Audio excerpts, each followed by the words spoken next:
quickly hand the mic over to Amy with KYTC to kind of explain the layout for this evening. So Amy, if you want to. Yeah. Yep. Oh. I'm pushing the green. Is that right? Okay. Okay. Now, oh, I feel important now. You should probably take this away from me pretty quickly. Thank you all so much for coming. Welcome. We're excited to talk to everybody tonight. I just kind of wanted to give a layout of what we're doing because I can tell everybody's waiting for a presentation. So what we're going to do, we actually invite you guys to go around to the back of the room where our engineers and our designers and Bob Yeager, who is our chief engineer for District 6, are all back there waiting to address your questions and hear from you guys. And then at 6:30, we'll do a presentation. Bob will come up. We're not doing open Q&A tonight. We actually really want to have conversations and give and take. So we really want you guys to stay back, I mean, wherever you want. They'll come up here too, but mingle around back there and actually talk to the people who are part of the decision-making process so you can make sure that you actually are heard and your questions are answered. Does that make a little bit of sense? There's also a comment card out there. I think I hit most of you as you came in. There's also a comment card out there on the table with pens. And if you want to fill something out, if there's something you really want to make sure the project team gets to hear, just fill it out, put it in that basket, and I will get it to the project team and the people that make those decisions. Does that make sense? We're going to try to keep it really tight tonight just because people have got places. They call this Maycember because it is so flippin' busy with school and everything else that's going on. So that's kind of the deal. Anybody have any questions for me?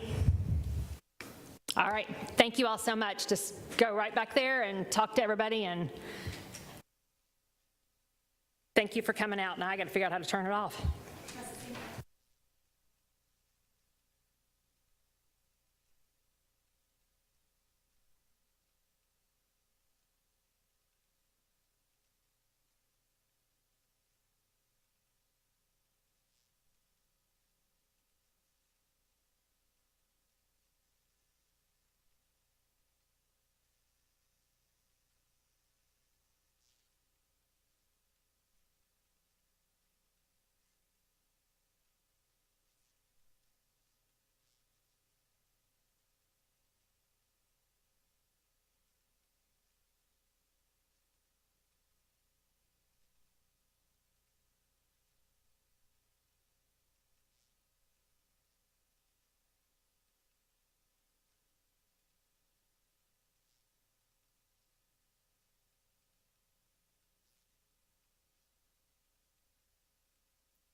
it's 6:30, so let's go ahead and take a seat if you can. I'm going to turn the mic over again to Amy with KYTC. Amy? All right, thank you all again for being here. Bob is now going to speak, as well as one of the design team. If we could just remember, we're not doing open Q&A. After this is done, please come back and have more conversations. And if we could all just be respectful of everyone, that would be really awesome. Thank y'all so much. Okay. All right, he's back on. Yeah, thanks and welcome. Some of you I've met at some of the other meetings. Others we met. I guess it's been about a month or so now since we were here the first time, and we've done a lot of footwork. We've done a lot of work since then, and hopefully we'll be able to answer most of your questions before you leave here tonight. A couple of things we want to talk about. People ask, well, why are we even doing this? If everybody's against it, why would you do it? Well, if everybody's against paying taxes, why would you pay taxes? If everybody's against doing anything, why would you do it? Why would you wear your seatbelt? Why would you? Okay, I'm sorry. I think the big. Can you hear me now? Yeah. Hear me back there? I apologize. I'm not used to the microphone. I'm used to just standing in the front and yelling. It worked well for my kids, I think. But what we're here to do is sort of get you some background about what it is we're trying to do. Our first and only priority has to be, if we only have one priority, it has to be safety. And we're going to look at that very hard. And someone said, well, how are you going to improve safety by doing something like this? And the answer is a little bit at a time. And I started the meeting over in Florence by stating that I've been collecting quarters. I take them out of my pocket. I've got a couple I get to put on my dresser tonight, and I've been collecting them for a few years now, and I now have over $100 worth of quarters. Well, a few quarters in my pocket doesn't do much, but the $100 in quarters will buy me a new pair. Button. Hello? Yeah. So anyway, probably best that I don't touch the button. Anyway, I'm a little nervous. It's a kind of a crowd that you want to get in front of, and we want to make sure that you get the information. So I'm going to go through some of the slides very quickly. Do it again? There we go. The red light means it's on. We want to provide a safe, efficient, environmentally sound, and physically responsible transportation system that delivers economic opportunity and enhances the quality of life in Kentucky. That's really good for new projects. If we're going to rebuild roads, we can build most of that stuff in there, and goes pretty much unnoticed, except for the people whose houses we take and whose businesses we buy and those kinds of things. But building new roads, we just built a good part of Donaldson Road. And if you've been out there, it's a really nice road. It's 5 lanes wide, and we only had to take about 60 houses.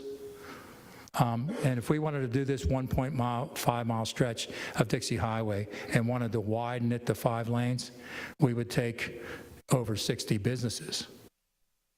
And I don't know, some of the businesses may want to move, but I would venture to say that a lot of us would like them to stay right where they are.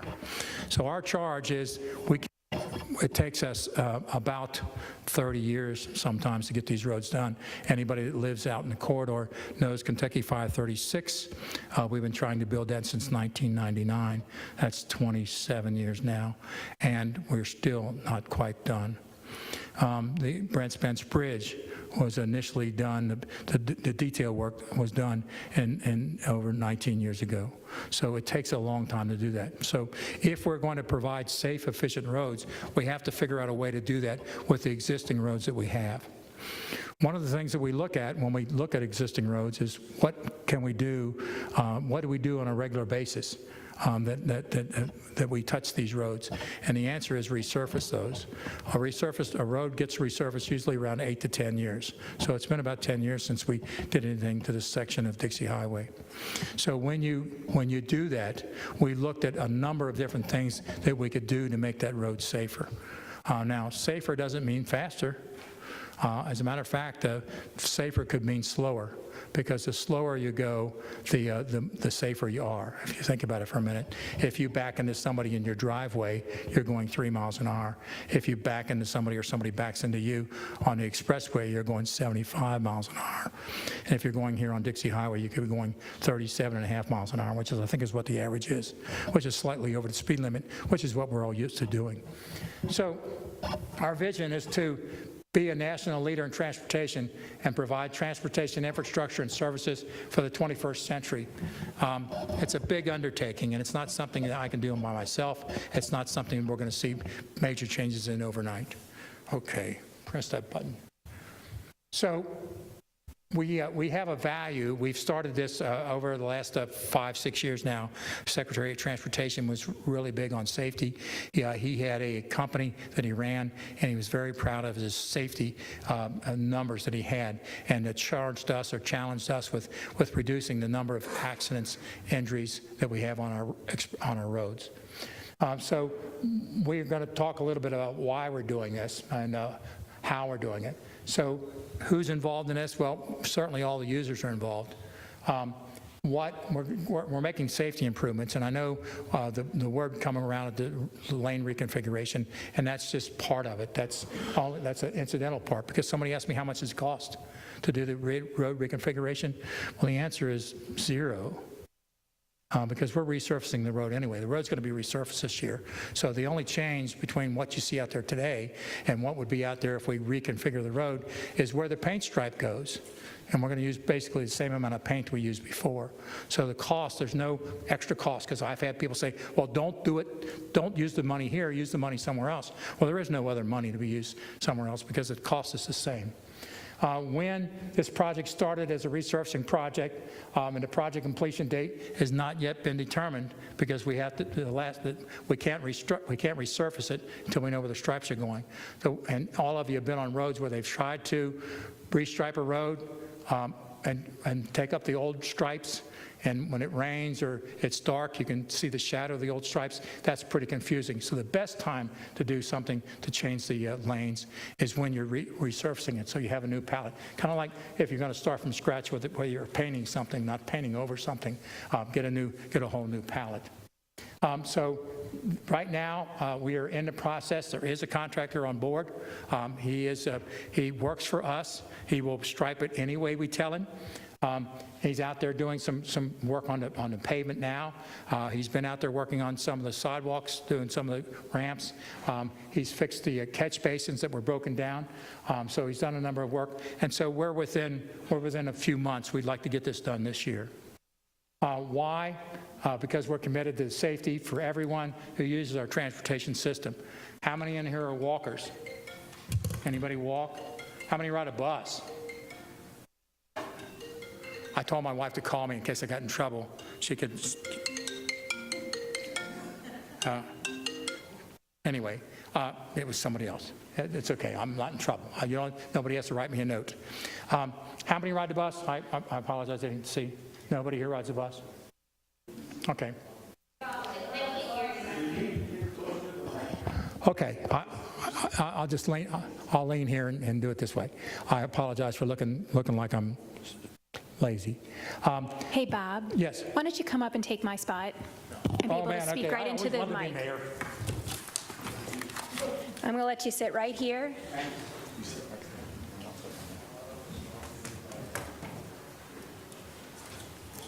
Here you go. Thanks. You're welcome. All right, first meeting of business. Oh no, that's the wrong hat. So when we look at what we want to do here, there's a lot of things we can do, and what we are is committed to the safety for everyone. Now we've had a number of meetings and some of the concerns, and so we talked to Tank because we were concerned about not only about the people who ride those buses, and evidently there's a lot of people that ride buses in Erlanger and Ellesmere and Florence because there's 13 bus stops. If I would have guessed, I would have guessed maybe 6 in a mile and a half, but there's 13. And so to make those things safer, we're making some improvements there. And the tank appreciated that because they'd like for their buses to be safer because they don't feel safe stopping in the lane and letting people get on, because if the car behind them is distracted, they can get rear-ended. So it's we're going to do some things that'll be a little safer for them. All right, is the next slide yours?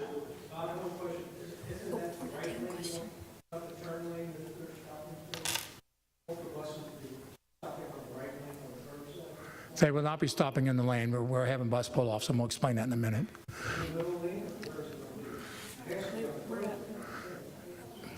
We'll explain it. We're going to explain that when we get back to the back and show you exactly where the bus stops are. Yeah. Okay. So. Ready? Yeah. Okay. Yeah, we've got the board set up so that, just a reminder on the format, and can you all in the back hear me okay? Can you all hear me okay? No. Okay. Here,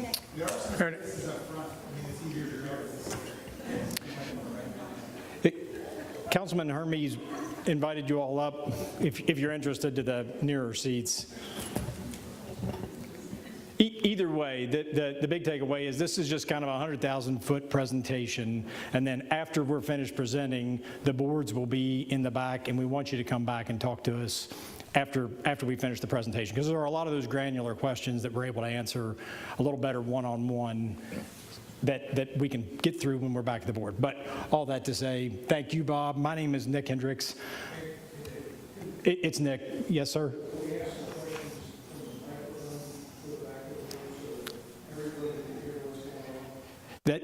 That isn't the way the format is.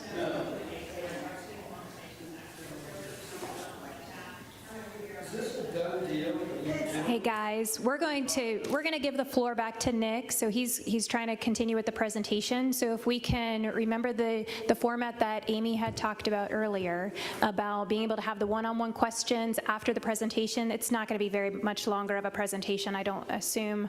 Probably not even 10 more minutes. And then we'll be able to break off into the groups and have those one-to-one conversations, and all of your granular questions are going to be answered. Okay. So if we could try to keep the questions to after the presentation, that would be really helpful. Okay. Thank you, Mayor. Again, my name is Nick Hendricks, and I am with Gresham Smith. We are an architectural and engineering firm.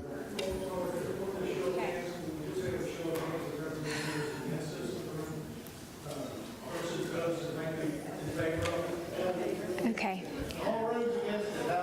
Okay.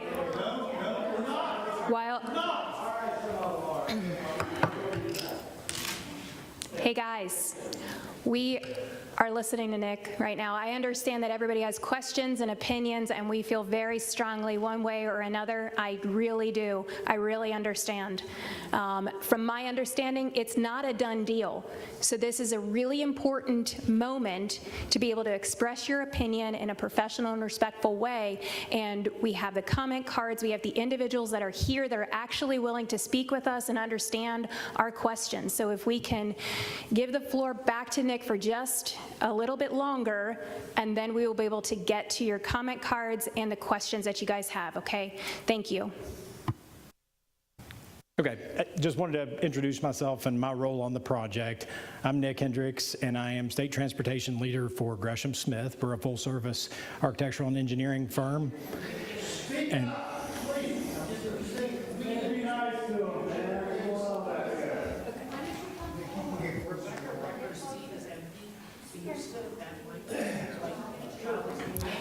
or I can try my dad's voice. Right? Okay. So we'll walk through this. We won't take long, but at 100,000 feet, what we're talking about doing in the project, we'll go through in the presentation and then move back to the boards. So We're broadcasting this on Facebook and YouTube for everybody that couldn't be here. So if we can speak as loud as we possibly can so the microphones can pick up, project to the back, but we also want to be able to provide the information to the individuals. everybody that couldn't make it. Sure, Okay. absolutely. Okay, so we will get into the individual parts of the program now. What are we doing at a high level? To Bob's point, this was any other resurfacing project, right? And the cabinet resurfaces several hundreds of miles of roads every year.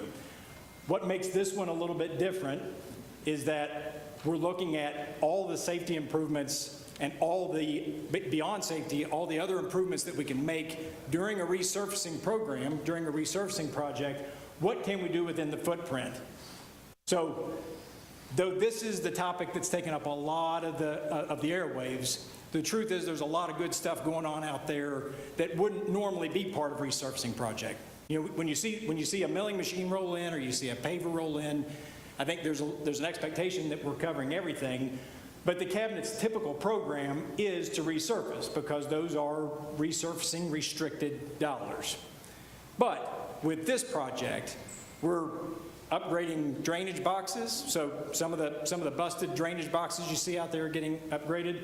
There's a small bit of sidewalk, some curb work, the stuff that looks chewed up but actually affects the longevity of the road. All of those things are being upgraded. We've got traffic signal controller upgrades, pedestrian controller upgrades, so the ped heads that you would use if you're going to be at a crossing. Those sorts of things are being upgraded as part of the program. So this is like any other resurfacing project, but just looking at it at a holistic level and saying, what can we do while we're out there so that we don't mobilize multiple times, right? We don't go out and resurface it and then come back and upgrade the signal controllers and then have another set of orange barrels, right? For those of you that are familiar with the area, Kentucky 14 was another project that we recently worked on. It was a standard resurfacing project right in front of Kroger and St. Joe's that had safety upgrades incorporated with it that otherwise wouldn't have. Offset turn lanes, improved pedestrian connectivity, that sort of thing. On this corridor, what drove some of the decisions to make the proposal go from a 4-lane to a 3-lane section? And those are the big numbers that are on the board. So just to kind of rattle them off. And there's a slide, I want to make sure I've got it. We may have jumped past it, Bob. The FHWA side. So in a nutshell, this corridor, and I think some of you that were here earlier heard this corridor sees twice the crash rate that comparable corridors do in Kentucky. So what do we mean by that? KYTC and KTC maintain a database of similar roadways so they can make these comparisons. 2-lane roadway in Callaway County, rural roadway in Callaway County, compared to a 2-lane roadway in Kenton County. What do the crash rates look like and why? Same thing here. A 4-lane undivided roadway with these general characteristics. What do the crash rates look like across the state, no matter where they are? And the real quick, the quick and dirty piece of this is the crash rates in this section are twice as high as other crash rates or other similar sections crash rates throughout the state of Kentucky.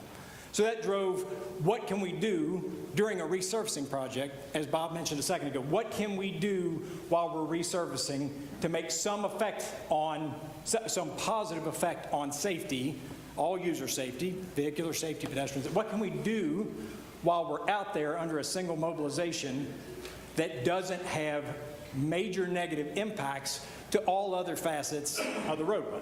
And some of the stats that you see up here are the crash rates over the last 5 years.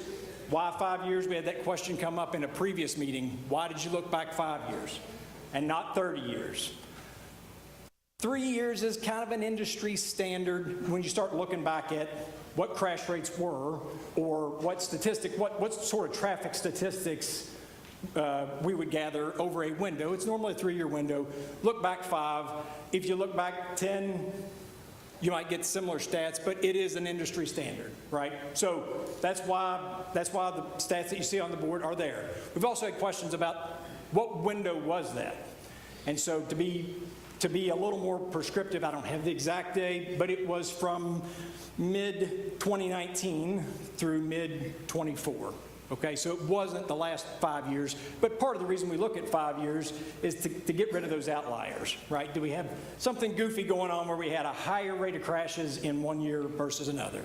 So that's kind of it in a nutshell. And the stats that we pulled have those numbers as it relates to angle and left, opposing lefts, rear ends, and side swipes. The note on the bottom is about level of service, and there's a whole lot of boring stuff that goes with that. But level of service is the way that we rate roadways in terms of their operations. You know, what level of service do we have? Is it an A, where there's never any congestion, there's never a backup, there are never any queues, all the way to a level of F, where we're looking at total gridlock. And the short takeaway from that, excuse me, is that this proposal doesn't degrade level of service, it stays the same. So the concerns about operations, that's how we're kind of putting in bullets where this stands.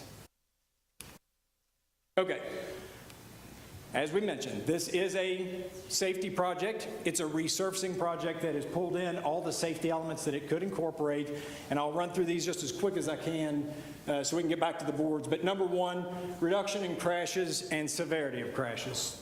Bob talked about the safe systems approach, which has actually come from the Federal Highway Administration down to the states. This isn't something that is just happening here. Actually, it's something that's happening across the country and the Commonwealth in more densely populated areas where you've got the types of traffic that demands some sort of change.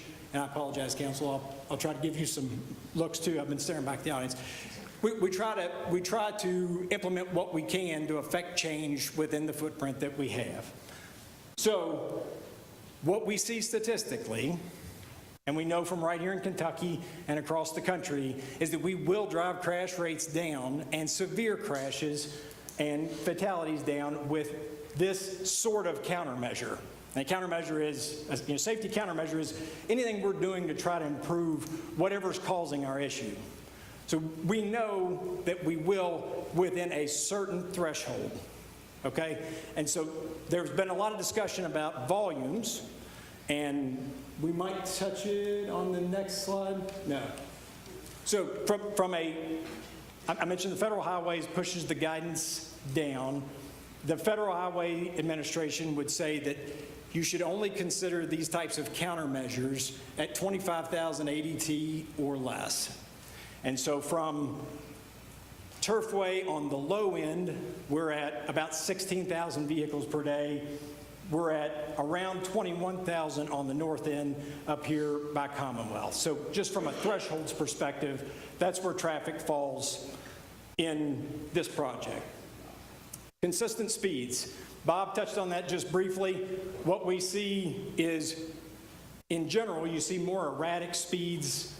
And again, whether it's on this section of roadway or any of these sections in Kentucky or across the country, you see more erratic speeds on a four-way undivided because of the jumping in and out. You know, if you've got somebody stopped, and I'm confident everybody in the room has seen that. If you're stopped in the left lane, headed northbound or southbound, you've got cars coming up behind you. People tend to make erratic maneuvers to get into the right lane and go around, right? Same thing, a little less prevalent, but we see the same thing with right turns today because those right turns are right against the curb and they're not able to make a smooth turn without almost coming to a halt. So we'll talk through a little more of that and can go through that on the boards. But we do see more consistent speeds because we don't have those erratic behaviors, because if you're going to make a left, you're going to be in that two-way left turn lane if it's not a portion that's already a dedicated left. Extra space for shoulders and bus stops. Again, this proposal pulls in those outside edge lines and provides for some level of varying shoulder width. Today, somewhere around 4 or 5 feet as it meanders through the corridor, keeping lane widths consistent. So you've got a little bit of extra shoulder space, which acts as a lateral buffer for pedestrian and cyclist traffic, but also allows for a little smoother right turn. For those of you that have noted Today, if you've got to make a right turn off the corridor, you basically have to stop in that right lane. Tank buses is the next thing that comes to mind. To Bob's point, we did engage with tank, and because we picked up that extra space with the shoulders, we're able to meander the lane lines at each of those 13 stops that don't currently have a dedicated pull-off. We're able to meander the lane lines to get the buses totally out of the main line. So today, a tank bus comes up to any stop that doesn't have a dedicated pull-off like the Commonwealth end here, and they've got to stop in mainline traffic. In the proposed section, those buses will be clear out of the main line so that if you're traveling north or southbound, you won't be affected by that stop bus. Safer pedestrian crossings. There are 2 or 3 different elements of this that make it safer for pedestrians and cyclists. The predominant one, and I think for me the easiest one to understand, is if I'm a pedestrian, now I've got to cross 3 lanes instead of 4. The other piece of that is with more consistent speeds, I know I'm better able to predict when I'm going to have a gap as a pedestrian to make that crossing. Okay? Signal improvements. I mentioned this isn't just a resurfacing or a lane reallocation project. This thing came with signal improvements, which were a priority for the district. As you might imagine, a number of our signals are aging out, and the district prioritizes replacement as best they can. With this project, they said, why don't we try to capture as many of those things as we possibly can with this one contract? And for that reason, signal controllers are being upgraded. Some of you may have seen some of the signal work late last fall going on out there. Upgraded signal controllers, upgraded signals, and upgraded pedestrian accommodation, what we call ped heads. You hit the button across the street, are part of the project. And the last safety improvement that we call out is predictability. In today's configuration, not just here, but across the Commonwealth and across this country, I don't know when the vehicle ahead of me in the high-speed lane is going to choose to take a left, right? They're gonna put on their left turn signal, and they're gonna stop in that through lane, and they're gonna make the left. So that's less predictable. And in transportation, anything that is less predictable is just inherently more dangerous, right? It's why we have an MUTCD, what we call the Manual on Uniform Traffic Control Devices, so that signs here in Kentucky look the same as they do in Washington State, New York, Texas, because driver expectation is what we all depend on. We don't change signs, we don't change striping markings when we go from state to state. It needs to be consistent and predictable for you as the driver, or you as the pedestrian, or you as the cyclist. That's important for all of our safety. And so from a predictability perspective, this is an improvement for the corridor as well. Some of the feedback, I think I've covered most of this, but I'll walk through line by line.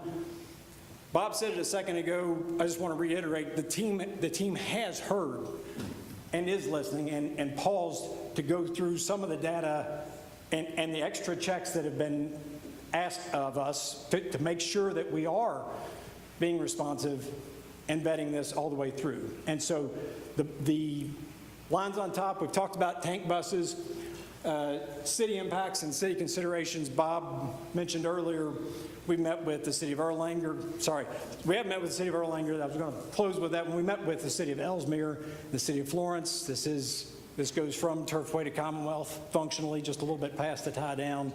So we met with the cities and heard their concerns. Dixie is an interstate relief corridor. Yes, that has been acknowledged, and we have looked at impacts and how they are accommodated. The recognition that we have them fairly frequently is a consideration. The design, the basis for design, however, is the most of the time traffic. The 22 or 23 hours of the day is the design consideration, understanding that we design for peak hour volumes in AM and PM peaks and for major turning movements. Tank, Brent Spence Bridge concerns. Yes, Bob and the team that is working on the Brent Spence Bridge, they have made changes to other planned facilities because they recognize, based on their adjacency, some of the other projects are directly impacted by the Brent Spence Bridge construction. So those legs have been modified to account for the impacts from that traffic. Operation of the corridor, we talked about the level of service. We've talked with each of the cities and other first responding agencies about the impacts of this realignment, what it looks like, how it affects their response, those sorts of things. Finally, another one that we heard come up was garbage collection. There is some mainline collection on Dixie Highway North and South, and how does this new scheme affect that? So, Bob, I think we're back to you. Yeah, so what do we get? So next steps. So this is our third public meeting. Like Nick said, we met with the cities. We met with the schools. We met with Tank. And so we've gotten a lot of useful input. We will formalize all the comments and all the data that we receive. So make sure you fill out your forms if you haven't done that yet, so that we have your thoughts in there. And then we will have internal discussions.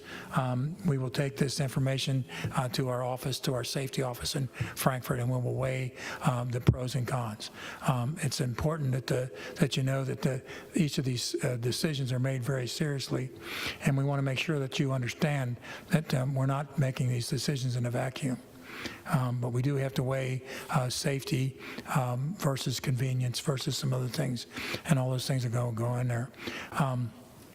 I have some concerns of my own, a few concerns that we'll work through, and you'll want to know when you can experience this.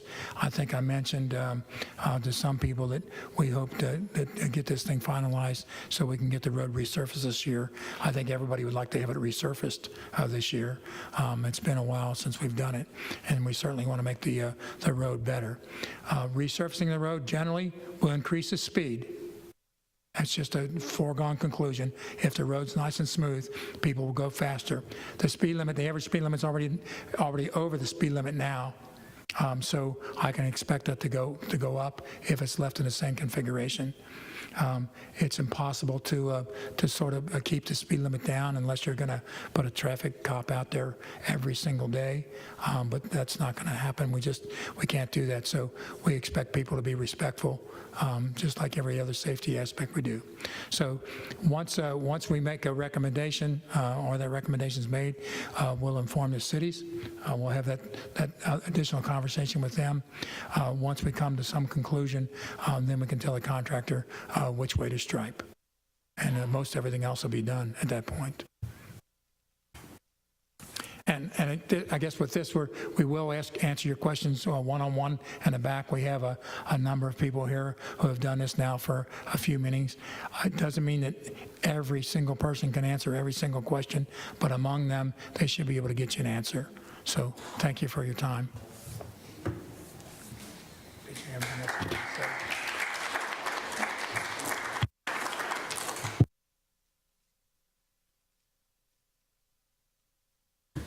All right, for those that are watching online, if we have not turned off the live stream, just make sure that you email any questions or comments or concerns to KYTC. We'll make sure that we put up their email addresses on our social media platform, and then just make sure that you're filling out your comment cards. So thank you guys for being here.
council All is right. adjourning their meeting. Council, we're going to adjourn our official special meeting, but everybody can still stay. Do I entertain a motion that we adjourn? Ms. Jasper Lucas, Mr. Farmer, any discussion?